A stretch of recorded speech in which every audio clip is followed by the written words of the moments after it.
गुरुर्ब्रह्मा गुरुर्विष्णुः गुरुर्देवो महेश्वरः गुरुसाक्षात् परं ब्रह्म तस्मै श्री गुरवे नमः। तद्विद्धि प्रणिपातेन परिप्रश्नेन सेवया उपदेक्ष्यन्ति ते ज्ञानं ज्ञानिनस्तत्त्वदर्शिनः। ये सम्यक् दर्शिनः तैः उपदिष्टं ज्ञानं कार्यक्षमं भवति न इतरदिति भगवतः मतम्. അത് നമ്മൾ ശ്രദ്ധിച്ചത്. തുടർന്ന് തഥാച സതി ഇദമപി സമർത്ഥം വചനം. തഥാച സതി ഇദം അപി സമർത്ഥം വചനം. തഥാച സതി അങ്ങനെയായിരിക്കെ, അതുകൊണ്ട് എങ്ങനെയായിരിക്കെ, തത്വദർശികളായ ജ്ഞാനികൾ നിനക്ക് തത്വോപദേശം ചെയ്യും. സമ്യക് ദർശികളാൽ ഉപദേശിക്കപ്പെട്ടത് കാര്യക്ഷമമായി തീരും എന്നതുകൊണ്ട് തഥാച സതി ഇതമപി സമർത്ഥം വചനം, ഇതും വളരെ സമർത്ഥമായ അർത്ഥവത്തായ സമ്യക് അർത്ഥയുക്തമായ വചനമാണ്. എന്ന് വെച്ചാൽ അതിൻ്റെ തുടർച്ചയായി പഠിക്കേണ്ടതാണ്. എന്താണ്? യജ്ഞാത്വാ ന പുനർമോഹം ഏവം യാസ്യസി പാണ്ഡവ യേന ഭൂതാന്യശേഷേണ ദ്രക്ഷ്യസ്യാത്മന്യഥോ മയി.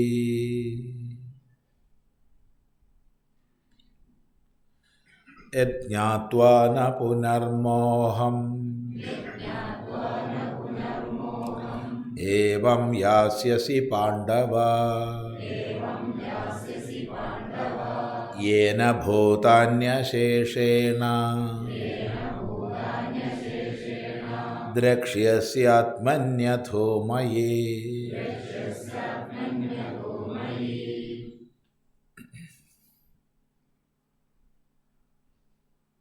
വാസ്തവത്തിൽ സൂക്ഷ്മ വിചാരം ചെയ്താൽ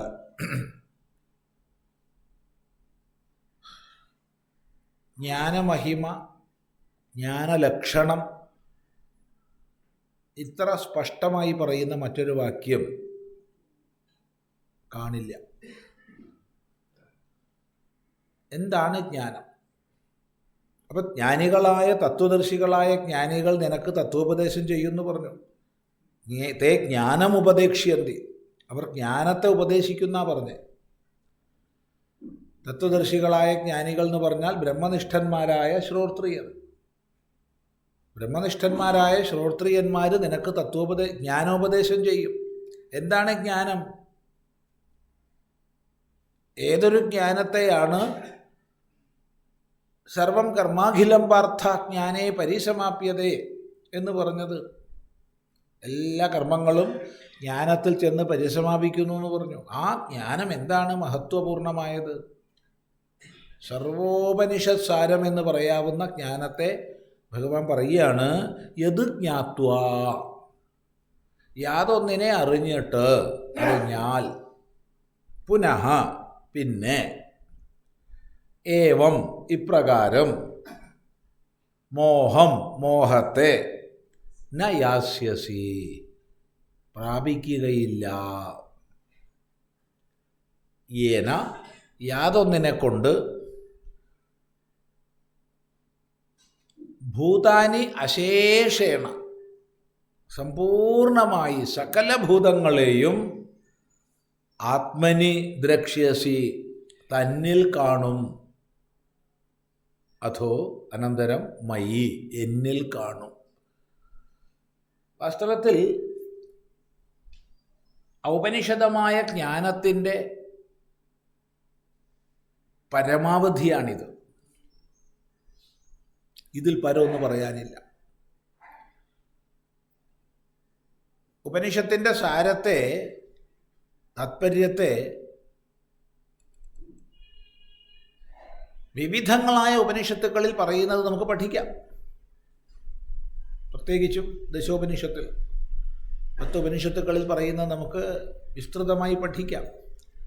എന്നാൽ അതിൻ്റെ മുഴുവൻ സാരഭൂതമായ ആശയം ഈശാവാസ്യ ഉപനിഷത്തിൽ ഒരു മന്ത്രം കൊണ്ട് പറഞ്ഞു തരും. ആ മന്ത്രം നമ്മളിവിടെ പറഞ്ഞിട്ടുണ്ട് ഇതിനു മുമ്പ്. യസ്മിൻ സർവാണി ഭൂതാനി ആത്മൈവാഭൂത് വിജാനതഃ തത്ര കോ മോഹക ശോക ഏകത്വമനുപശ്യതഃ. യാതൊരാളിൽ സർവാണി ഭൂതാനി, സകല ഭൂതങ്ങളും, സകല ഭൂതങ്ങളെന്ന് പറയുമ്പോൾ ബ്രഹ്മാദി സ്തംഭപര്യന്താനി ഭൂതാനി, ബ്രഹ്മാവ് മുതൽ പുൽക്കൊടി വരെയുള്ള സകല ഭൂതങ്ങളും, എല്ലാ ഭൂതങ്ങളും ആത്മായേവ അഭൂത്, താൻ തന്നെയായി ഭവിച്ചിരിക്കുന്നു. എല്ലാ ഭൂതങ്ങളും താൻ തന്നെയായി ഭവിച്ചിരിക്കുന്നു. ഞാൻ തന്നെയാണ് എല്ലാം എന്നുള്ള ബോധം, എല്ലാം തന്നെയാണ് ഞാനെന്ന ബോധം. ഈ ബോധം തൊട്ട് മുൻപത്തെ മന്ത്രത്തിൽ ഉപനിഷത്ത് പറഞ്ഞിട്ടുണ്ട്. യസ്തു സർവാണി ഭൂതാനി ആത്മന്യേവാനുപശ്യതി സർവഭൂതേഷു ച ആത്മാനം തത്തോ ന വിജുഗുപ്സതേ എന്ന്. യാതൊരുവൻ സകല ഭൂതങ്ങളെയും തന്നിൽ കാണുന്നുവോ, തന്നെ സകല ഭൂതങ്ങളിലും കാണുന്നുവോ, ആ ദർശനാനന്തരം ഒന്നിനെയും നിന്ദിക്കുന്നില്ല, അഥവാ തന്നെ രക്ഷിക്കാൻ ഇച്ഛിക്കുന്നില്ല എന്നർത്ഥം പറയാം.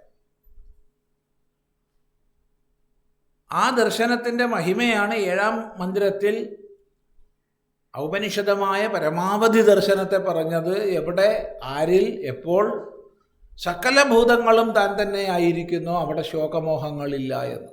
തത്ര കോ മോഹ കശോക, എന്ത് മോഹം, എന്ത് ശോകം എന്ന്.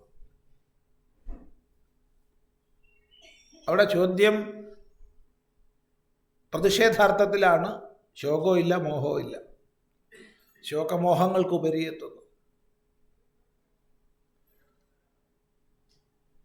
മുക്തനാകുന്നു എന്നർത്ഥം. മോക്ഷതമായിരിക്കുന്ന പരമമായ ദർശനമാണ്. സർവഭൂതങ്ങളും താൻ തന്നെ, തന്നിൽ സർവഭൂതങ്ങളും. ആത്മായേവ അഭൂത്, താൻ തന്നെയായി ഭവിച്ചിരിക്കുന്നു. ആത്മഭിന്നങ്ങളായിട്ടൊന്നുമില്ല. ഞാനുണ്ട്, അതുണ്ട്, ഇതുണ്ട് എന്ന് പറയുന്നിടത്തെല്ലാം ഉണ്മ ഏകമാണ്. ആ ഉണ്മയിൽ നിന്ന് ഭിന്നമായിട്ടൊന്നില്ല.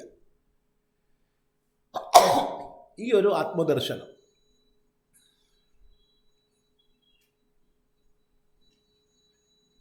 സകല സാധനകളുടെയും പരമാവധി പരം ലക്ഷ്യം ഈ ഒരു ഏകത്വ ദർശനമാണ്. ഏകത്വ ദർശനത്തിൽ മറ്റെല്ലാം ഇല്ലാതായി. ചിന്തിക്കുക. അപ്പം ഇവിടെ ഏന ഭൂതാനി അശേഷേണ, അശേഷേണ ഭൂതാനി, സകല ഭൂതങ്ങൾ.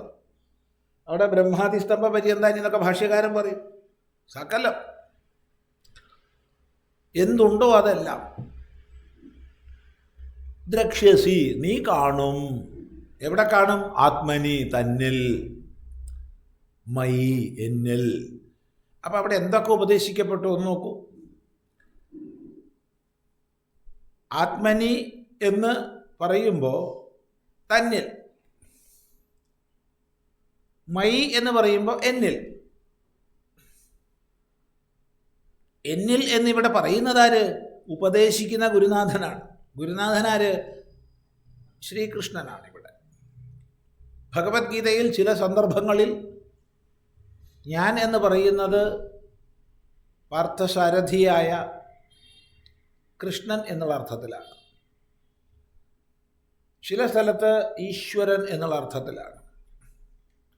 ചില സ്ഥലത്ത് പരമാത്മാവ്, ബ്രഹ്മം എന്നുള്ള അർത്ഥത്തിലാണ്. ആ സന്ദർഭം നോക്കി അർത്ഥം മനസ്സിലാക്കണം. ഈശ്വരൻ എന്നുള്ള അർത്ഥത്തിൽ നമ്മൾ മനസ്സിലാക്കിയിട്ടുണ്ട് ഈ അധ്യായത്തിൽ തന്നെ. ചാതുർവർണ്ണ്യം മയാ സൃഷ്ടം, അവിടെ എന്നാൽ സൃഷ്ടിക്കപ്പെട്ടതാണെന്ന് പറയുമ്പോൾ ഈശ്വരൻ എന്നുള്ള അർത്ഥമാണ്. അവിടെ ബ്രഹ്മം എന്നുള്ള അർത്ഥം സ്വീകാര്യമല്ല. അവിടെ പരമാത്മാവ് എന്നുള്ള അർത്ഥം സ്വീകാര്യമല്ല. അവിടെ ഓടക്കുഴൽ പിടിച്ച് പശുവിനെ ചാരി കാല് പണച്ച് മഞ്ഞപ്പൊട്ട് കൊടുത്ത് നിൽക്കണ കൃഷ്ണൻ എന്ന് അർത്ഥം എടുക്കാൻ പറ്റില്ല.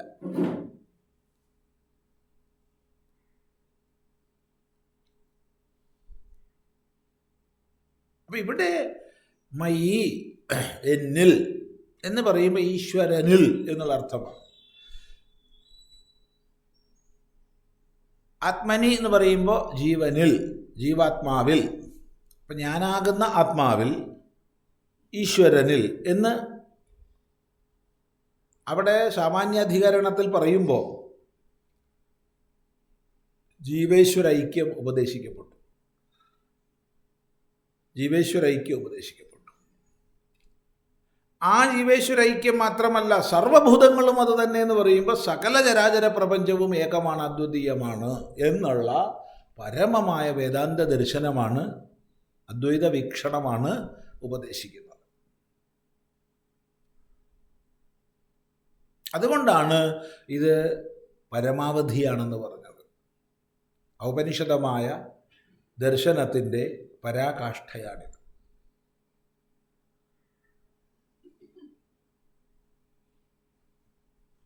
ഇത് സകല ശാസ്ത്രങ്ങളിലും സകല സാധനകളുടെയും പരമാവധിയായിട്ട് പറഞ്ഞത് ഈ ഒരു ദർശനം തന്നെ.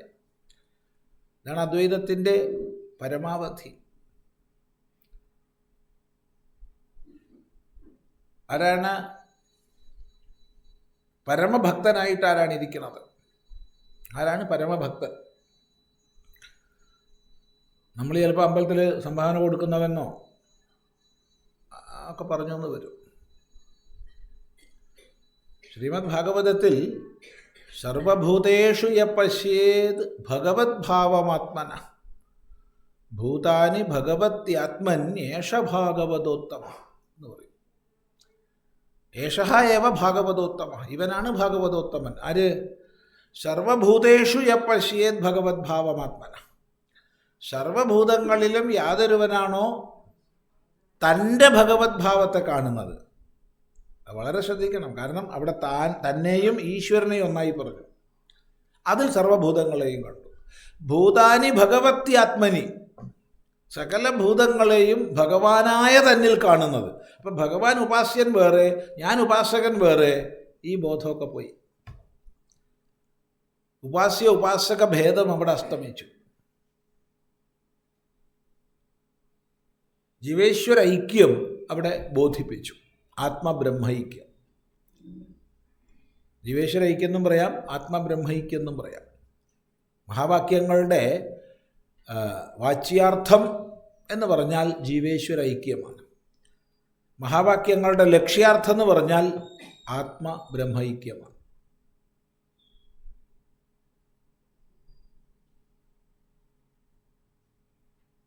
അതിവിടെ വന്നു. ആത്മനി മയി എന്ന പ്രയോഗം. അപ്പം സർവാണി ഭൂതാനി, സകല ഭൂതങ്ങളും, സകലം അശേഷേണ ദ്രക്ഷ്യസി, നീ കാണും. എവിടെ? ആത്മനി. എവിടെ? മയി. ഇതാണ് പരമമായ ജ്ഞാനദർശനം. ഈ ജ്ഞാനം നേടിക്കഴിഞ്ഞാൽ പിന്നെ നിനക്ക് മോഹം ഉണ്ടാവില്ല. ഇത് നിനക്ക് തത്വദർശികളായ ജ്ഞാനികൾ ഉപദേശിക്കും. ഇതാണ് ആ പ്രകരണം മൊത്തത്തിലെടുത്താൽ. നോക്കൂ, യത് ജ്ഞാത്വ യത് ജ്ഞാനം തൈഹി ഉപദിഷ്ടം അധിഗമ്യ പ്രാപ്യ പുനഃ ഭൂയഃ മോഹം ഏവം യഥാ ഇദാനീം മോഹം ഗതഃ അസി പുനഃ ഏവം ന യാസ്യസി ഹേ പാണ്ഡവ. കിഞ്ച യേന ജ്ഞാനേന ഭൂതാനി അശേഷേണ ബ്രഹ്മാദീനി സ്തംഭപര്യന്താനി ദ്രക്ഷ്യസി സാക്ഷാത് ആത്മനി പ്രത്യേകാത്മനി മത് സംസ്ഥാനി ഇമാനി ഭൂതാനി ഇതി അഥോ അപി മയി വാസുദേവേ പരമേശ്വരേ ച ഇമാനി ഇതി ക്ഷേത്രേശ്വരൈകത്വം സർവോപനിഷത് പ്രസിദ്ധം ദ്രക്ഷ്യസി ഇത്യർത്ഥഃ. യത് ജ്ഞാത്വാ യത് ജ്ഞാനം തൈഹി ഉപദിഷ്ടം അധിഗമ്യ പ്രാപ്യ പുനഃ ഭൂയഃ മോഹം ഏവം യഥാ ഇദാനീം മോഹം ഗതഃ അസി പുനഃ ഏവം ന യാസ്യസി ഹേ പാണ്ഡവ. കിഞ്ച് യേന ജ്ഞാനേന ഭൂതാനി അശേഷേണ ബ്രഹ്മാദീനി സ്തംഭപര്യന്താനി ദ്രക്ഷ്യസി സാക്ഷാത് ആത്മനി പ്രത്യഗാത്മനി മത് സംസ്ഥാനി ഇമാനി ഭൂതാനി ഇതി അഥോ അപി മയി വാസുദേവേ പരമേശ്വരേ ച ഇമാനി ഇതി ക്ഷേത്രജ്ഞേശ്വരൈകത്വം സർവോപനിഷത് പ്രസിദ്ധം ദ്രക്ഷ്യസി ഇത്യർത്ഥഃ. അപ്പോൾ യത് ജ്ഞാത്വാ യാതൊന്നിനെ യത് ജ്ഞാനം തൈഹി ഉപദിഷ്ടം. തൈഹി ഉപദിഷ്ടം അവരാൽ ഉപദേശിക്കപ്പെട്ടത്.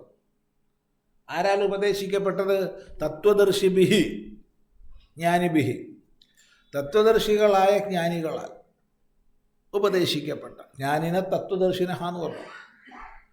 തത്വദർശി ബ്രഹ്മനിഷ്ഠനാണ്. അപ്പോൾ ബ്രഹ്മനിഷ്ഠന്മാരായ ശ്രോത്രിയന്മാരായ ജ്ഞാനികളായ മഹാപുരുഷന്മാരാൽ ഉപദേശിക്കപ്പെട്ടതിനെ അധിഗമ്യ പ്രാപ്യ നേടിയിട്ട് അറിഞ്ഞിട്ട് പ്രാപിച്ചിട്ട്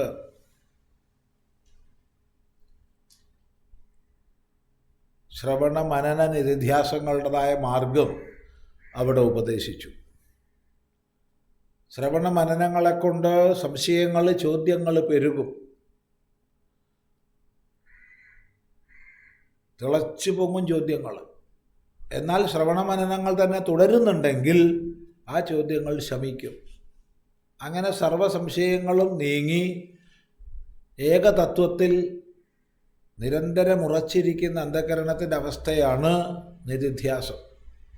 അപ്പോൾ ശ്രവണമനന നിധിധ്യാസ ലക്ഷണമായിരിക്കുന്ന ജ്ഞാനമാർഗത്തിലൂടെ അധിഗമ്യ പ്രാപിച്ചിട്ട് ന ഭൂയഃ മോഹം യാസ്യസി, പിന്നെ നീ മോഹിക്കുക ഇല്ല. അവിടെ ഏവം എന്നൊരു പദമുണ്ട്.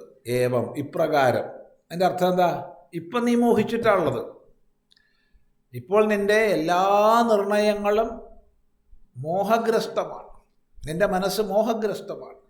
ശരിയും തെറ്റും തിരിച്ചറിയുന്നില്ല. നിൻ്റെ ധാരണകളെല്ലാം ഇപ്പോൾ തെറ്റാണ്. അമ്പും വില്ലും താഴെ വെച്ച് ഞാൻ യുദ്ധം ചെയ്യില്ല എന്ന് പറഞ്ഞ, അതിൽ നേരത്തെ കാർപ്പണ്യം എന്നൊക്കെ നേരത്തെ പറഞ്ഞു, കശ്മലത എന്നൊക്കെ പറഞ്ഞു. ഈ മോഹം പിന്നെ ഉണ്ടാവില്ല. യഥാ ഇദാനീം മോഹം ഗതഹാസി, ഇപ്പോൾ നീ മോഹംഗതനാണ്, മോഹിച്ചിരിക്കുകയാണ്.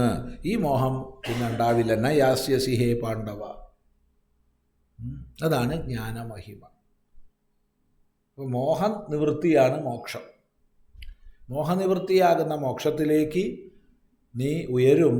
ഈ തത്വദർശികളായ മഹാപുരുഷന്മാരിൽ നിന്ന് കേട്ടതിനെ പ്രാപിച്ചാൽ, സാക്ഷാത്കരിച്ചാൽ. കിഞ്ച യേന ജ്ഞാനേന ഭൂതാനി അശേഷേന ബ്രഹ്മാദീനി സ്തംഭപര്യന്താനി ദ്രക്ഷ്യസി. സകല ഭൂതങ്ങളെയും നീ കാണും. അവിടെ ബ്രഹ്മാദി സ്തംഭപര്യന്തങ്ങളായ ഭൂതങ്ങൾ, അതൊരു ശൈലിയാണ്. ബ്രഹ്മാവ് മുതൽ പുൽക്കൊടി വരെയുള്ള, പുൽക്കൊടിയുടെ കീഴിലേക്ക് നമുക്ക് ഒരുപാട് അറിയാം. അതൊക്കെ എടുത്തോളൂ, വിരോധമില്ല. ഏകകോശ സസ്യങ്ങളുണ്ട്, അവരെടുത്തോളൂ. അപ്പം ബ്രഹ്മാവ് മുതൽ ഏകകോശ സസ്യങ്ങൾ വരെ ഉള്ള സകല ജീവരാശിയെയും ദ്രക്ഷ്യസി നീ കാണും. എങ്ങനെ? ആത്മനി പ്രത്യേകാത്മനി, തന്നിൽ തന്നെ. ഞാനായി എന്നിൽ കുടികൊള്ളുന്ന സത്യമാണ് ഈ സമസ്ത ജീവജാലങ്ങളുമായി അവയിലെല്ലാം കുടികൊള്ളുന്നത്. എല്ലാത്തിൻ്റെയും സ്വരൂപം ഉണ്മ ഏകമാണ്. ഈ ഏകത്വ ദർശനം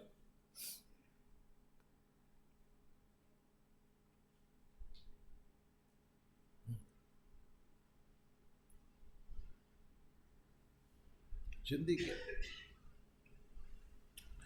മത്സംസ്ഥാനി മാനി ഭൂതാനി, ഈ ഭൂതങ്ങളെല്ലാം എന്നിൽ കുടികൊള്ളുന്നു. മത്സംസ്ഥാനി എന്നിൽ കുടികൊള്ളുന്നു. ആര്? ഇമാനി ഭൂതാനി, ഈ ഭൂതങ്ങളെല്ലാം, ഈ സമസ്ത ജീവപ്രപഞ്ചവും ഇത്. പിന്നെ അധോമയി വാസുദേവേ പരമേശ്വരേ ചൈമാനി ഭൂതാനി. ഈ ഭൂതങ്ങളെല്ലാം വാസുദേവനിൽ പരമേശ്വരനിൽ കുടികൊള്ളുന്നു. അപ്പോൾ പ്രത്യേകാത്മനി മയി ആത്മനി മയി വാസുദേവേ എന്ന് പറഞ്ഞതുകൊണ്ട് പ്രത്യേകാത്മ ബ്രഹ്മൈക്യം, ആത്മബ്രഹ്മൈക്യം അവിടെ പറയപ്പെടുന്നു. അഥവാ ജീവേശ്വര ഐക്യം അവിടെ പറയപ്പെടുന്നു. ജീവനും ഈശ്വരനും വെറും കുപ്പായത്തിൻ്റെ വ്യത്യാസമേ ഉള്ളൂ. അവിദ്യയുടെ കുപ്പായം ജീവൻ, വിദ്യയുടെ കുപ്പായം ഈശ്വരൻ. കുപ്പായം ഊരി കഴിഞ്ഞാൽ ഏകസത്യം. വേഷഹാനത സ്വാത്മദർശനം. ഈ വേഷം അഴിച്ചു കഴിഞ്ഞാൽ കേവലമായ ആത്മായേകം.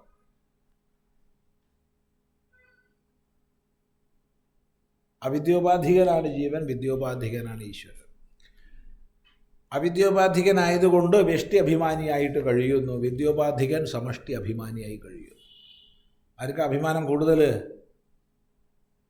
ഈശ്വരന്. ഈശ്വരന് വലിയ അഭിമാനമാണ്, സമഷ്ടിയിൽ മൊത്തമുള്ള അഭിമാനം. ഒന്നുകിൽ ആ അഭിമാനത്തോളം ഉയരണം ജീവൻ, അല്ലെങ്കിൽ എല്ലാ അഭിമാനവും എടുത്ത് മാറ്റണം. രണ്ടായാലും കുഴപ്പമില്ല, രണ്ടായാലും ഒന്ന് തന്നെയാണ്. ചിന്തിക്കുക. അപ്പോൾ സർവോപനിഷത്ത് പ്രസിദ്ധമായ ക്ഷേത്രജ്ഞേശ്വര ഐകത്വം ഇവിടെ കാണുന്നു. ക്ഷേത്രജ്ഞനും ഈശ്വരനും ഏകമാണ്. ക്ഷേത്രജ്ഞം ചാപി മാം വിദ്ധി സർവക്ഷേത്രേഷു ഭാരത എന്ന് 13-ാം അധ്യായത്തിൽ പറയാൻ പോകുന്നുണ്ട്. അല്ലയോ ഭാരത, സർവക്ഷേത്രേഷു എല്ലാ ശരീരങ്ങളിലും ക്ഷേത്രജ്ഞം ജീവാത്മഭാവത്തിൽ നിലകൊള്ളുന്നത് ഞാനെന്ന് നീ അറിയൂ.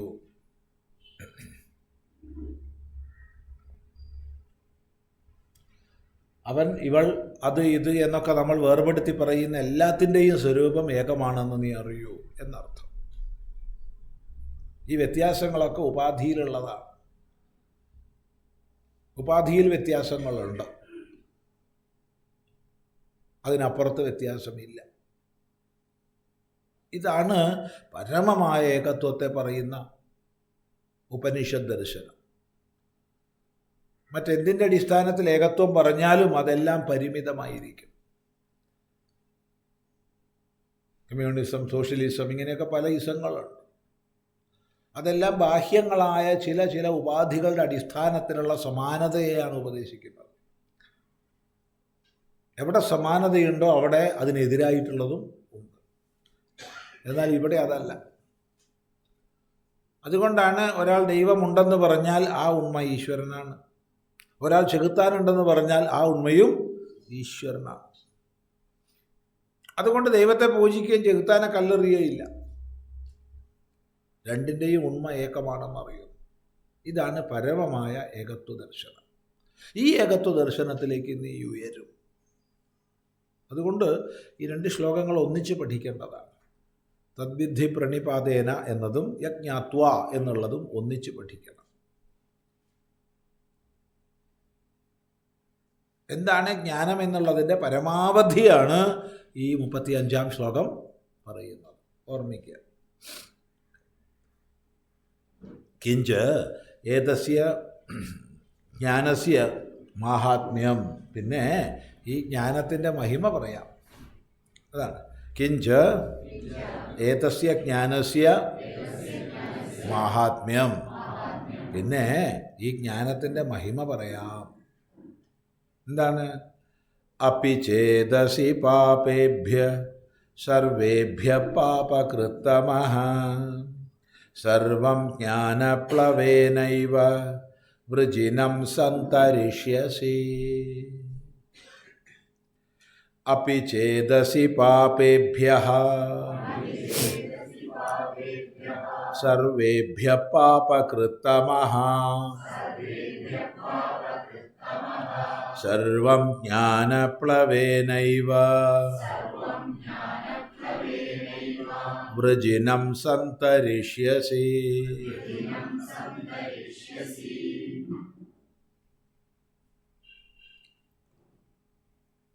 അപ്പി ചേത് പാപേഭ്യഃ സർവേഭ്യഃ പാപകൃത്തമഃ അസി.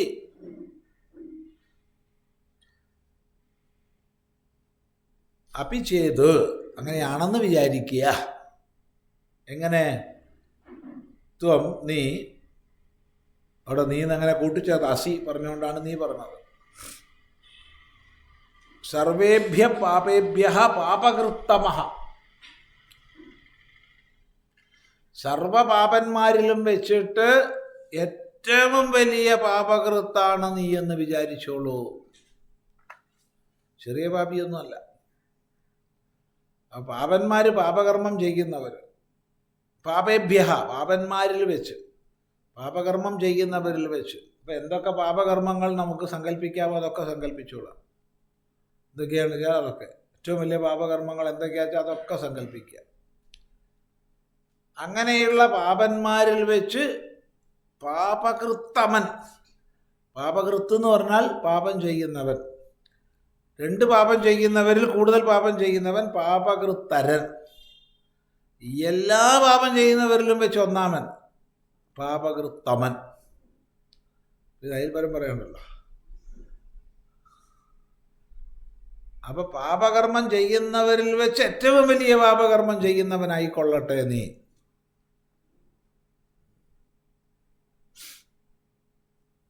സാരമില്ല. എന്നാലും ആ പാപത്തെ മുഴുവൻ തന്നെ സർവം വൃജിനം, പാപത്തെ മുഴുവനും ജ്ഞാനപ്ലവേന, ജ്ഞാനമാകുന്ന പ്ലവം കൊണ്ട്, ജ്ഞാനമാകുന്ന പ്ലവം, പ്ലവം എന്ന് പറഞ്ഞാൽ പൊങ്ങി കിടക്കണത്, ചങ്ങാടം, തോണി, കപ്പൽ, എല്ലാം പ്ലവമാണ്. ഈ പ്ലവം, വിപ്ലവം എന്നൊക്കെ നമ്മൾ സാധാരണ പറയാറുണ്ട്. വിപ്ലവം എന്താർത്ഥം? വിശേഷേണ പൊങ്ങിക്കിടക്കുന്നത്, ഒന്നുമില്ലാത്തതെന്നർത്ഥം. അന്തസ്സാരമില്ലാത്തത്, ഉള്ളിൽ കാമ്പില്ലാത്തത്, കഴമ്പില്ലാത്തത്, അതേ പൊങ്ങിക്കിടക്കും.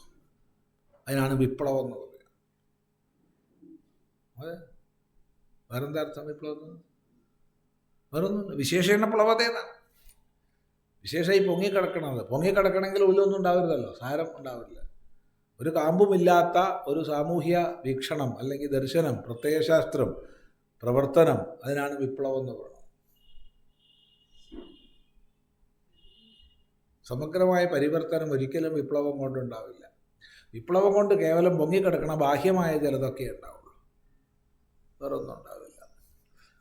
വിപ്ലവം കഴിഞ്ഞ് തിരിഞ്ഞ് നോക്കിയിട്ട് കണക്ക് കൂട്ടിയാൽ ഒന്നും ഉണ്ടാവില്ല, ഒരു ഗുണം ഉണ്ടായിട്ടുണ്ടാവില്ല. അതാണ് വിപ്ലവം. വിശേഷേണ പ്ലവതേ. അപ്പോൾ സർവം ജ്ഞാനപ്ലവേന, ജ്ഞാനമാകുന്ന തോണി കൊണ്ട്.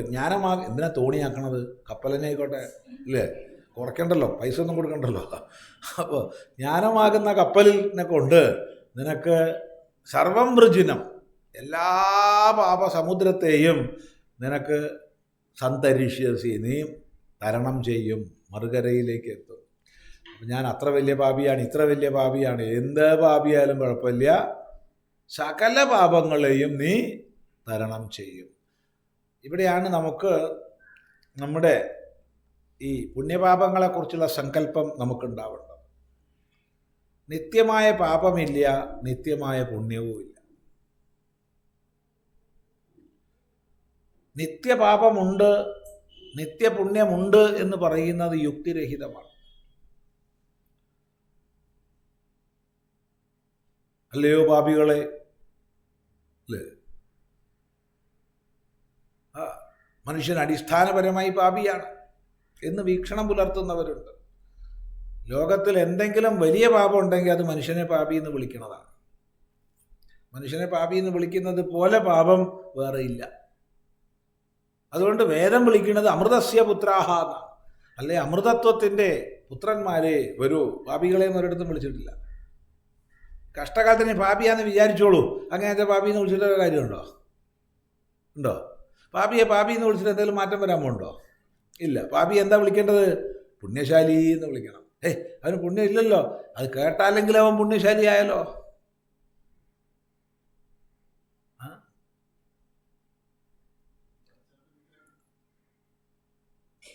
അതെ.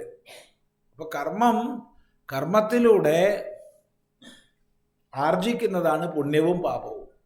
കർമ്മം നശ്വരമാണ്. കർമ്മം നശ്വരമായതുകൊണ്ട് അനിത്യപുണ്യം അനിത്യപാപം, അല്ലാതെ നിത്യപാപം നിത്യ പുണ്യം ഇല്ല. അതുകൊണ്ട് തന്നെ നിത്യസ്വർഗം നിത്യനരകം ഇല്ല. സ്വർഗം നരകം ഇല്ല എന്ന് പറയരുത്, അതൊക്കെ അനിത്യമാണ്. ഏതൊരു പുണ്യം കൊണ്ട് അവിടത്തേക്ക് പാസ് കിട്ടിയോ അത് തീർന്നാൽ ക്ഷീണേ പുണ്യേ മർത്യലോകം വിശന്തി, തിരിച്ചു വരണം. ഇമമ്പ ഹീനതരമ്പ വിശന്തി, ഇതിനേക്കാൾ കീഴ്പ്പെട്ടുള്ളതിനെയോ പ്രാപിക്കണം. അതുപോലെ നരകത്തിൽ പോയി ദുഃഖാനുഭവിച്ച് തീർന്നു കഴിഞ്ഞാൽ അപ്പോൾ തിരിച്ചു വരാം. എല്ലാ കാലത്തേക്കും നരകമില്ല. പ്രത്യേകം ശ്രദ്ധിക്കണം. കർമ്മജനിതങ്ങളാണ് അവയൊക്കെ. അതുകൊണ്ട് നീ പാപന്മാരിൽ വെച്ച്, പാപൻ എന്നുള്ളത് നമ്മൾ സാധാരണ പാപി എന്നാ പറയുക, രണ്ടും ശരിയാ. അപ്പോൾ പാപികളിൽ വെച്ച് ഏറ്റവും വലിയ മഹാപാപിയാണ് നീ എങ്കിൽ പോലും സാരല്ലടോ. എന്തൊരു പ്രോത്സാഹനം തരുന്ന വാക്കാണ്. സാരല്ല, അതിനൊക്കെ നിനക്ക് തരണം ചെയ്യാന്നേ. എങ്ങനെ? ഈ ജ്ഞാനം കൊണ്ട്, ഈ അറിവ് നേടുന്നതിലൂടെ. എന്തറിവ്? അപരിമിത സ്വരൂപമാണ് തൻ്റെത്.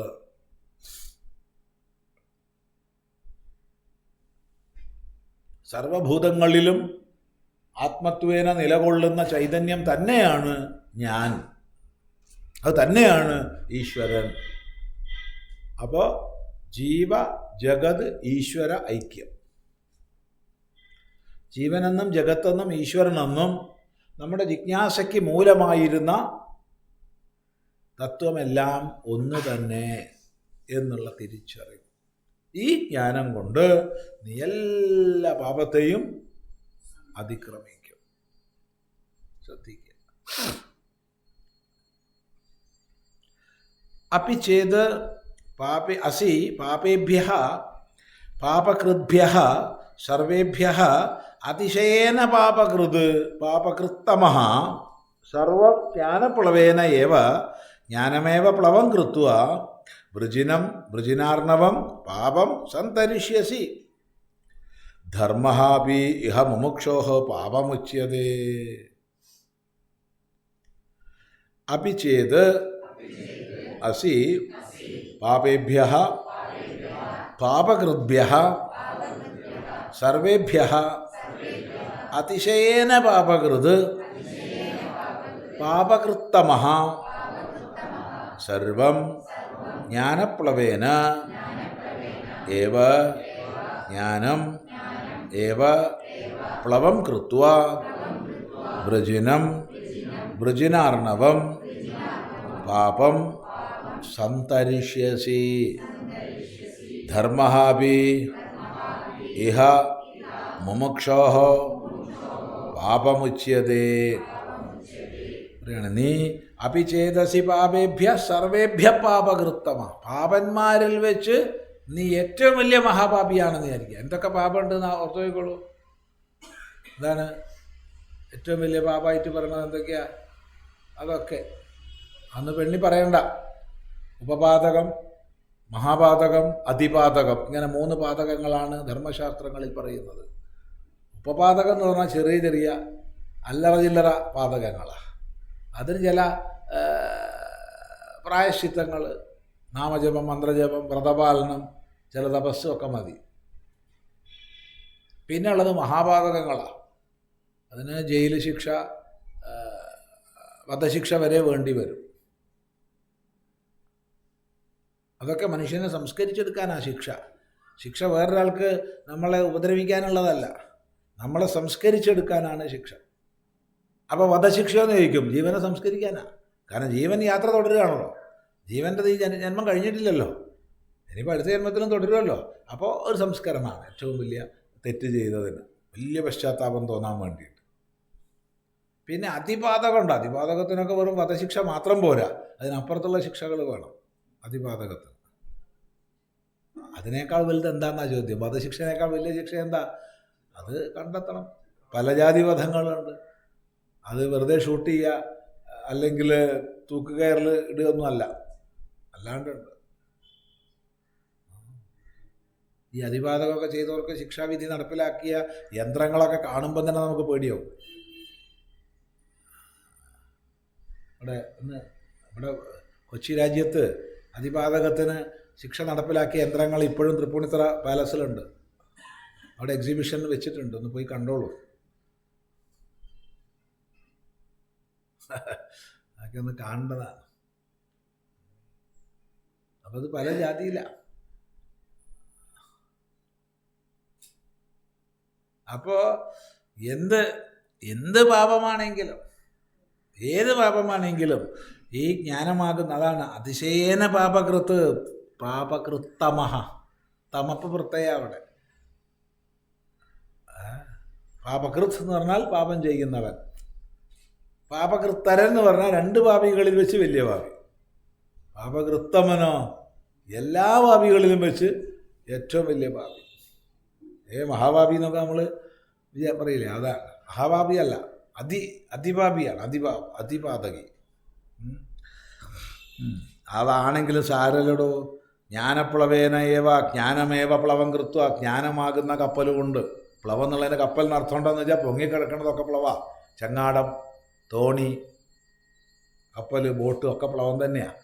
അങ്ങനെ പ്ലവം കൊണ്ട് വൃജിനം സന്തരിഷ്യസി, വൃജിനാർണവം പാപം, ഈ പാപസമുദ്രത്തെ നീ തരണം ചെയ്യും. ഇവിടെ ഭാഷ്യകാരൻ പറയാണ്, ധർമ്മ അപി മുമുക്ഷോഹോ പാപമുച്യതേ. പുണ്യവും പാപം തന്നെയാണ് മുമുക്ഷുവിനെ സംബന്ധിച്ച്. സാധാരണ ലൗകികർക്ക് പുണ്യം ആവശ്യമാണ്, പുണ്യം നല്ലതാണ്, പുണ്യം സുഖത്തെ തരുന്നതാണ്. പക്ഷെ മുമുക്ഷുവിൻ്റെ ദൃഷ്ടിയിൽ പുണ്യവും പാപമാണ്. കാരണം അത് നമ്മൾ ബന്ധിക്കുന്നതാണ്. പുണ്യം ഉണ്ടാകുമ്പോൾ നല്ല സാഹചര്യങ്ങൾ, നല്ല ജീവിത സാഹചര്യങ്ങൾ വരും, സുഖം വരും, എല്ലാ സുഖഭോഗങ്ങളും അനുഭവിക്കാൻ പറ്റും. അപ്പോൾ കൂടുതൽ കെട്ടപ്പെടും. അതുകൊണ്ടാണ് മുമുക്ഷുവിനെ സംബന്ധിച്ച് ധർമ്മവും പാപം തന്നെ, അധർമ്മവും പാപം തന്നെ. അതെ, ത്യജ ധർമ്മം അധർമ്മം ച, ധർമ്മത്തെയും അധർമ്മത്തെയും നീ ഉപേക്ഷിക്കൂ. ഉഭേ സത്യാനുർദേ ത്യജ, സത്യത്തെയും അസത്യത്തെയും നീ ഉപേക്ഷിക്കൂ. ഉഭേ സത്യാനുർദേ ത്യക്ത്വ, സത്യത്തെയും അസത്യത്തെയും ഉപേക്ഷിച്ചിട്ട് ഏന ത്യജസി തത്യജ, എന്തിനെ കൊണ്ടാണോ ഇതിനെയൊക്കെ ഉപേക്ഷിക്കുന്നത് അതിനെയും ത്യജിച്ചോളൂ. ഇത് പറയാൻ എളുപ്പമാണേ. അപ്പം കേവലമായിട്ടുള്ള ആത്മബോധത്തിൽ ആളെ പുണ്യമില്ല, പാപമില്ല, ദ്വന്ദ്ങ്ങളില്ല, ഒന്നുമില്ല. ന പുണ്യം ന പാപം.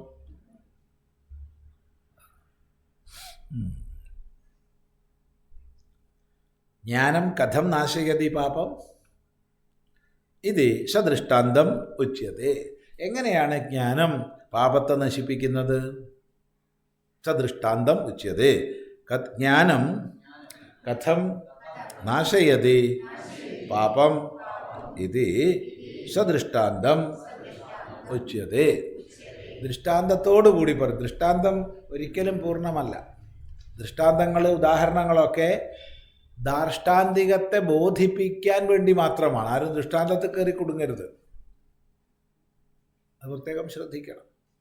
അപ്പോൾ ദൃഷ്ടാന്തത്തെ കൊണ്ട് പറയുകയാണ്. എങ്ങനെ? യഥൈധാംസി സമിദ്ധോഗ്നി ഭസ്മസാത് കുരുതേർജുന ജ്ഞാനാഗ്നി സർവകർമാണി ഭസ്മസാത് കുരുതേ തഥാ. യഥൈധാംസി സമിദ്ധോഗ്നി ഭസ്മസാത് കുരുതേർജുന ജ്ഞാനാഗ്നി സർവകർമാണി ഭസ്മസാത് കുരുതേ തഥാ. ഹേ അർജുന, അല്ലേ അർജുന,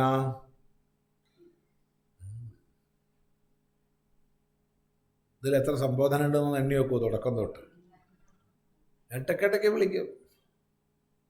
ശ്രദ്ധ പോണ്ടാവേ, അങ്ങോട്ടോ അങ്ങോട്ടോ നോക്കുണ്ടാവും.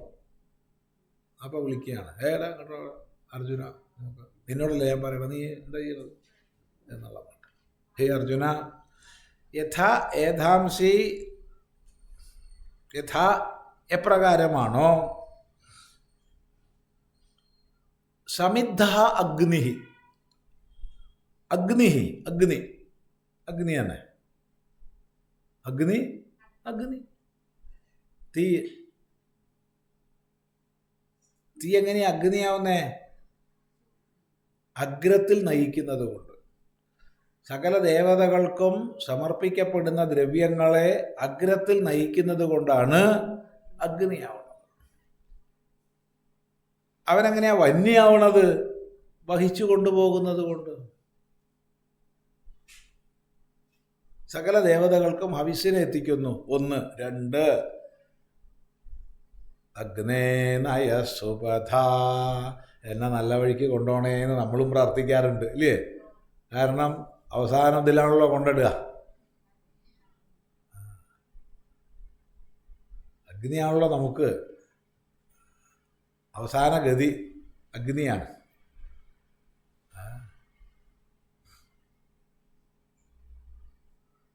ബന്ധുക്കൾ ആരാഴ്ച പിന്തുടർച്ചക്കാർ കൊണ്ടുപോയിട്ട് വയ്ക്കും, തീ കൊളുത്തും അല്ലേ? അപ്പോൾ ആദ്യം നമ്മൾ പ്രാർത്ഥിച്ചിരിക്കണം. എന്താ പ്രാർത്ഥന?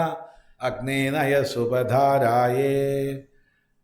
അത് പ്രാർത്ഥിക്കണം. അത് നല്ലതാണ്. അങ്ങനെ നല്ല വഴിക്ക് കൊണ്ടുപോകണേ, നല്ല നല്ല ഫലങ്ങൾ കിട്ടാൻ വേണ്ടിയിട്ട് നല്ല വഴിക്ക് കൊണ്ടുപോകണേ അഗ്നി. അസ്മാൻ വിശ്വാനി ദേവപയുനാനി വിദ്വാൻ. നമ്മുടെ എല്ലാ കർമ്മങ്ങളെയും നിനക്ക് നല്ലോണം അറിയാലോ. ഞാൻ എന്തൊക്കെ സൽക്കർമ്മങ്ങൾ ചെയ്തിട്ടുണ്ട്, ഇത്ര കാലമായി ഞാൻ നല്ല നല്ല കർമ്മങ്ങളൊക്കെ ചെയ്യണം, അതൊക്കെ നിനക്കറിയാലോ. എല്ലാം നിന്നെ സാക്ഷിയാക്കിയിട്ടല്ലേ ചെയ്യണത്. ഓക്കെ. അപ്പം അഗ്നി ഇങ്ങോട്ട് ചോദിക്കാൻ നീ അയച്ചോളടാ, നീ കുറേ പുണ്യം ചെയ്തു എന്നുള്ളത് ശരി, അതൊക്കെ എനിക്കറിയാം. പക്ഷെ നീ കുറേ പാപവും ചെയ്തിട്ടുണ്ടല്ലോ. അപ്പോൾ അതോ? അയ്യോ, അതൊക്കെ ഒന്ന് എഴുതി തള്ളണം. യോധ്യസ്മ ജുഹുരാണമേനോ, കുടിലാത്മകമായ എൻ്റെ പാപകർമ്മങ്ങളൊക്കെ ഒന്ന് വേർപെടുത്ത് വേണേ, അതൊന്നും എൻ്റെ കൂടെ വരരുത്. അതിനൊക്കെ കത്തിച്ച് കളയാ. നീ എന്ത് തരും? അങ്ങനെയാണല്ലോ. ഇതൊക്കെ ഞാൻ ചെയ്തു തരണമെങ്കിൽ നിങ്ങൾ എന്ത് തരും എന്നല്ലേ ചോദിക്കുക. ഓഫീസർമാരുടെ അടുത്ത് പോയിട്ട് നമ്മൾ പറയാറുണ്ട്, എനിക്ക് ഈ പേപ്പർ ഒന്ന് ശരിയാക്കി തരണം. അപ്പോൾ നിനക്ക് ഇന്നെ ദോഷങ്ങളൊക്കെ കയ്യിലുണ്ടല്ലോ, അതൊക്കെ ഒന്ന് ഒരു ഷോർട്ട് സർക്യൂട്ട് ഉണ്ടാക്കിയാൽ പോരെ. നിയമസഭയിൽ ഇടയ്ക്കിടയ്ക്ക് ഷോർട്ട് സർക്യൂട്ട് വരില്ലേ? ഇല്ല. കേരള നിയമസഭയിൽ ഇടയ്ക്കിടയ്ക്ക് ഷോർട്ട് സർക്യൂട്ട് വരും. അപ്പോൾ ചില ഫയലങ്ങൾ കത്തിപ്പോവും. അത്രയേ ഉള്ളൂ. ഇതിനിപ്പോൾ പണിയുണ്ടോ? അന്വേഷണ റിപ്പോർട്ട്, ഫാനിൽ ഷോർട്ട് സർക്യൂട്ട് വന്നു. ഇതെന്തൊരു ഫാനാണ് ഭഗവാൻ ഇത്? നമ്മൾ ഇഷ്ടം പോലെ. അത് ഈ റൂമിൽ തന്നെ, ഈ ഫയൽ കത്തേണ്ട സ്ഥലത്ത് തന്നെ ഷോർട്ട് സർക്യൂട്ട് വന്നല്ലോ. അത് എത്ര പ്രാവശ്യം ഇപ്പോൾ സംഭവിച്ചു? ഇപ്പോൾ ഈ 9 കൊല്ലത്തിനുള്ളിൽ എത്ര പ്രാവശ്യം നിയമസഭയിൽ ഷോർട്ട് സർക്യൂട്ട് വന്നു? അങ്ങനെ എന്തെങ്കിലും ചെയ്തൂടെ? ചെയ്യാം, ഞാൻ ചെയ്തു തരാം. പക്ഷേ നീ എനിക്ക് എന്ത് തരും?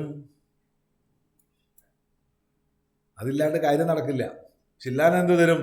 ഇപ്പോൾ ഒന്നും തരാൻ വയ്യ. ഭൂയിഷ്ഠാം തേ നമ ഉക്തിം വിധേമ. ഇപ്പം ഞാൻ നമസ്കരിക്കുക, അത്രയും. വേറൊന്നും എനിക്ക് വയ്യ. പണ്ട് ഞാൻ ചെയ്തതൊക്കെ ചെയ്തു, ഇപ്പോൾ കിടപ്പിലാണേ. ഏകദേശം ഊർധ്വം വലിച്ച് അവസാനം കാത്ത് കിടക്കുക. അപ്പോൾ ഇനിയിപ്പോൾ എന്ത് ചെയ്യാനാ? നാമം ജപിക്കാൻ പോലും വയ്യ, മന്ത്രം ജപിക്കാൻ പറ്റില്ല, ഹോമം ചെയ്യാൻ പറ്റില്ല, പൂജ ചെയ്യാൻ പറ്റില്ല. ഇനി എണീക്കാൻ പറ്റണ്ടേ? ഇനി എണീക്കൽ പിന്നെയാണ്. മനസ്സിലായില്ല? എപ്പോഴാണ് എണീക്കുക? ചിതയിൽ അഗ്നിയിൽ പകുതി കത്തിക്കഴിഞ്ഞാൽ ഒരു എണീക്കലുണ്ട്. അപ്പോഴാണ് ബന്ധുക്കൾ മുള കൊണ്ട് കുത്തി കിടക്കാവിടെ പറയുക. അത് ശ്രദ്ധ, നല്ല സുഖം കാണാൻ. ആരെങ്കിലും ദഹിപ്പിക്കുന്നുണ്ടെങ്കിൽ നോക്കിയാൽ മതി. ഈ ഭാഗത്ത് മുഴുവൻ കത്തി, ഈ നെയ്യിങ്ങനെ ഒഴുകും. നെയ്യിങ്ങനെ ഒഴുകി ഇങ്ങനെ കത്തി നല്ല ഭും ഭും ഭും എന്നുകൊണ്ട് ഇങ്ങനെ കത്തുമ്പോൾ എണീച്ചു വരും. ആ സമയത്താണ് മകൻ അല്ലെങ്കിൽ ആരാണോ നിൽക്കുന്നത് അയാൾ മുള കൊണ്ട് കിടക്കാവിടെ പറഞ്ഞിട്ട് പിന്നെ എണീക്കില്ല. അതാണ് ലാസ്റ്റ് എണീക്കൽ. ഇപ്പം ഞാൻ നമസ്കാര വചനങ്ങൾ പറയാം. എന്നൊക്കെ അഗ്നി അഗ്രത്തിൽ നയിക്കുന്നവൻ, വഹിച്ചു കൊണ്ടുപോകുന്നവനൊക്കെയാണ് അഗ്നി, വന്നി. ഇംഗ്ലീഷിലൊക്കെ ഫയർ തന്നെയാണ് അല്ലേ? എന്താ ചെയ്യുക? എത്ര സമ്പന്നരാ നമ്മൾ എന്നുള്ളതൊന്ന് ആലോചിച്ച് അഭിമാനിക്കൂ. വൈഫ് ആരാണ്? ഭാര്യ, വൈഫ്. ജായ, വൈഫ്. പത്നി, വൈഫ്. സഹധർമ്മിണി, ഇല്ലേ? ഒക്കത്തിനും വൈഫേ ഉള്ളൂ. നമ്മളെത്ര സമ്പന്നരാ, ഓരോന്നിനും ഓരോ അർത്ഥമാണ്. ആലോചിച്ച് നോക്കും. പത്നി എന്ന് പറയുമ്പോൾ എത്ര നല്ലൊരു. വൈഫ് വേണ്ട കേട്ടോ, പത്നി ഭാര്യ വേണ്ട. അയ്യേ, ഭാര്യ എന്നുള്ള മഹാമോശം വാക്ക. ഭാര്യ വേണ്ട, പത്നി മതി. പത്നി ഏറ്റവും നല്ല വാക്ക്. ധർമ്മപത്നിയായ കേമായി. ധർമ്മം ഇല്ലെങ്കിലും പത്നി മതി. പത്നി എന്ന് പറഞ്ഞാൽ ധർമ്മം ഒന്നുമില്ല. കാരണം പത്നി എന്ന് പറഞ്ഞാൽ പത്തിൽ ഗതവും എന്നുള്ള ധാതുവില്ല, ഒന്നിച്ച് സഞ്ചരിക്കുന്നവരാ. ഒരു മഹാലക്ഷ്യത്തിലേക്ക് ഒന്നിച്ച് സഞ്ചരിക്കുന്നവരാ പതിയും പത്നിയും. അത് മതി. അത് ധർമ്മത്തിൻ്റെ മാർഗത്തിലൂടെ ആകുമ്പോൾ ധർമ്മപത്നിയായി, ധർമ്മപതിയായി. നല്ലത്. ഭാര്യ വേണ്ട, മോശ. ഇതൊക്കെ വൈഫാണല്ലേ. ജായയും വൈഫ് തന്നെ. ജായ എന്ന് പറയുമ്പോൾ ആത്മാർത്ഥം പുത്രം പുത്രിയും വാ ജനയതീതി ജായ. തനിക്കായിക്കൊണ്ട് മകനെ അല്ലെങ്കിൽ അങ്ങനെയുള്ള കുട്ടികളെ തരുന്ന ആളാണ് ജായ. ഓരോന്നിനും വെവ്വേറെ അർത്ഥങ്ങളാണ്. സംസ്കൃതത്തിൻ്റെ സമ്പന്നത നമ്മൾ മനസ്സിലാക്കേണ്ട. വാട്ടർ എന്താണ്? ഒക്കെ വാട്ടറാ. ജലം വാട്ടർ, ഉദകം വാട്ടർ, ആപഹ വാട്ടറിൽ എല്ലാം വാട്ടറാ. തോയം, സലിലം, അങ്ങനെ പോവും. തറണ്ട് എല്ലാം വാട്ടർ തന്നെ. എന്തൊരു സമ്പന്നരാ നമ്മൾ ആലോചിച്ച് നോക്കും. ഓരോന്ന് പറയുമ്പോൾ ഓരോ അർത്ഥ, ഓരോ സന്ദർഭത്തിലാണ് ഓരോന്ന് പറയുക.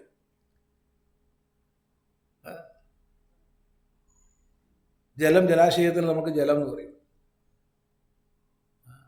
ജന്മം എവിടുന്നാ? ജലരൂപത്തിൽ നിന്ന്. ലയിക്കണത് എങ്ങട്ടാ? ജലരൂപത്തിൽ. അത്രയേ ഉള്ളൂ. അത് തന്നെ പാത്രത്തിൽ കൊണ്ടുവരുമ്പോഴത്തേക്ക് ഉദകായി. മുകളിലേക്ക് എടുത്തു. അത് തന്നെ ക്രിയ ചെയ്യാൻ ഉപയോഗിക്കുമ്പോൾ ആപഹ.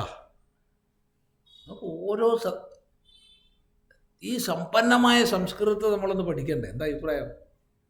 എത്ര സമ്പന്നാന്ന് ആലോചിച്ച് നോക്കൂ. എന്ത് മുതലാളിമാരാണ് നമ്മൾ. എത്ര വലിയ മുതലാളിമാരാണ് നമ്മൾ. അത് മനസ്സിലാക്കാണ്ട് ഇങ്ങനെ എന്നെ ഒന്നിനും കൊള്ളില്ലെന്നും പറഞ്ഞ് നടന്നാൽ എന്തൊരു കഷ്ടം. ആലോചിച്ച് നോക്കൂ. ഇരിക്കട്ടെ, ഇതൊക്കെ പറഞ്ഞപ്പോൾ അഗ്നി പറഞ്ഞപ്പോഴാണ്. ശരി, ഇവിടെ തീ എന്ന് പറയാം മലയാളത്തിൽ. അഗ്നി നല്ലപോലെ ജ്വലിപ്പിക്കപ്പെട്ട അഗ്നി. സമിദ്ധ സമ്യക് ഇദ്ധ. നല്ലതുപോലെ ജ്വലിപ്പിക്കപ്പെട്ട അഗ്നി എന്താണ്? ഏധാംസി വിറകുകളെ ഭസ്മസാത് കുരുതേ വെണ്ണീറാക്കുന്നു. ഭസ്മസാത് കുരുതേ വെണ്ണീറാക്കുന്നു. ഭസ്മസാത് കരിക്കുക എന്ന് വെച്ചാൽ വെണ്ണീറാക്കുക. അതേപോലെ ജ്ഞാനാഗ്നി, ജ്ഞാനമാകുന്ന അഗ്നി. ഇത് ജ്ഞാനം അഗ്നിയാണ്, അറിവ് അഗ്നിയാണ്. ഈ അറിവാകുന്ന അഗ്നി സർവകർമാണി, സർവകർമ്മങ്ങളെയും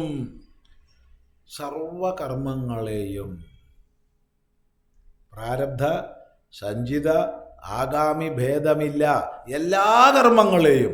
പ്രാരബ്ധം അനുഭവിക്കണമെന്ന് നേരത്തെ നിങ്ങൾ തന്നെ പറഞ്ഞല്ലോ. ജ്ഞാനിക്കും അജ്ഞാനിക്കും വിജ്ഞാനിക്കും പ്രാരബ്ധം ഉണ്ടെന്ന് പറഞ്ഞല്ലോ. എടോ, പ്രാരബ്ധമുണ്ട്. അത് ദഹിപ്പിക്കപ്പെട്ടതാണ്. അതിന് കാര്യത്തെ ചെയ്യില്ല. ഭർജിത ബീജവത്. അത് വറുത്ത പയറ് പോലെ, വറുത്ത വിത്ത് പോലെ ഉള്ളതാണ്. അതിന് കാര്യത്തെ ചെയ്യില്ല. പുതിയ സംസ്കാരം ഉണ്ടാക്കില്ല. അത് അതിൻ്റെ ശക്തി തീരണവരെ അത് കിടന്ന് കറങ്ങും, അത്രയേ ഉള്ളൂ. അത് പുതിയ സംസ്കാരത്തെ, വാസനയെ ഉണ്ടാക്കില്ല. അതാണ് പ്രാരബ്ധ വ്യത്യാസം. എല്ലാ കർമ്മങ്ങളെയും. അതാണ് ബഹുവചനം ഉപയോഗിച്ച്, അല്ലെങ്കിൽ ദ്വിവചനം ഉപയോഗിച്ചാൽ മതി. സഞ്ചിതത്തെയും ആഗാമിയെയും നശിപ്പിക്കുന്നു എന്നാണ് പറയണത് വെച്ചാൽ ദ്വിവചനം ഉപയോഗിച്ചാൽ മതി. സഞ്ചിതത്തെയും ആഗാമിയെയും പ്രാരബ്ധത്തെയും എല്ലാം നശിപ്പിക്കുന്നു. ഭസ്മസാത് കുരുതേ. എല്ലാ കർമ്മങ്ങളും വെണ്ണീറാവുന്നു. പിന്നെന്താ വേണ്ടത്? ഇങ്ങനെയാണ് കർമ്മം പുണ്യപാപാത്മകമായ സകലത്തെയും വെണ്ണീറാക്കുന്നു. നോക്കൂ. യഥാ ഏധാംസി കാഷ്ഠാനി സമിദ്ധഃ സമ്യക് ഇദ്ധഃ ദീപ്തഃ അഗ്നിഃ ഭസ്മസാത് കുരുതേ, ഭസ്മീഭാവം കുരുതേ. ഹേ അർജുന, ജ്ഞാനമേവ അഗ്നിഃ ജ്ഞാനാഗ്നിഃ സർവകർമാണി ഭസ്മസാത് കുരുതേ തഥാ നിർബീജീകരോതീത്യർത്ഥഃ. യഥാ ഏധാംസി കാഷ്ഠാനി സമിദ്ധഃ സമ്യക് ഇദ്ധഃ ദീപ്തഃ അഗ്നിഃ ഭസ്മസാത് കുരുതേ ഭസ്മീഭാവം കുരുതേ അർജുന ജ്ഞാനമേവ അഗ്നി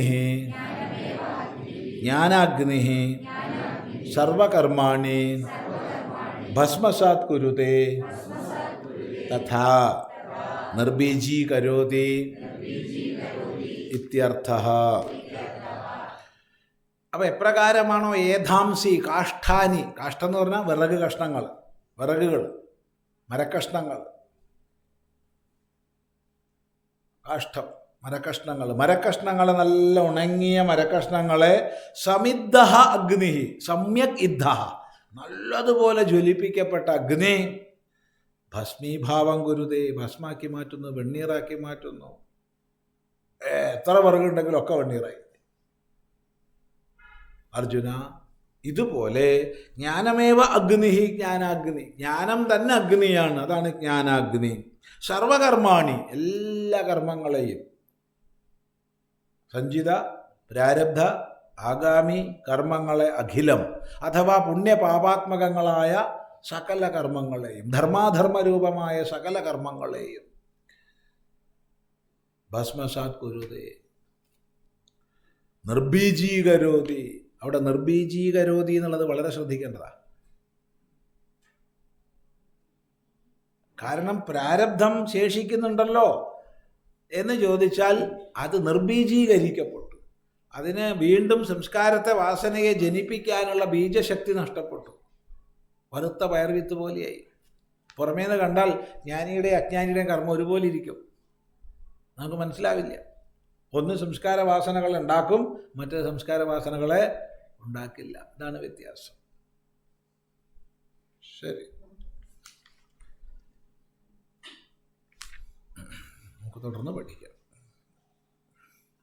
ഓം ഗുരുർബ്രഹ്മ ഗുരുർവിഷ്ണു ഗുരുർദേവോ മഹേശ്വരഃ ഗുരുസാക്ഷാത് പരം ബ്രഹ്മ തസ്മൈ ശ്രീ ഗുരവേ നമഃ.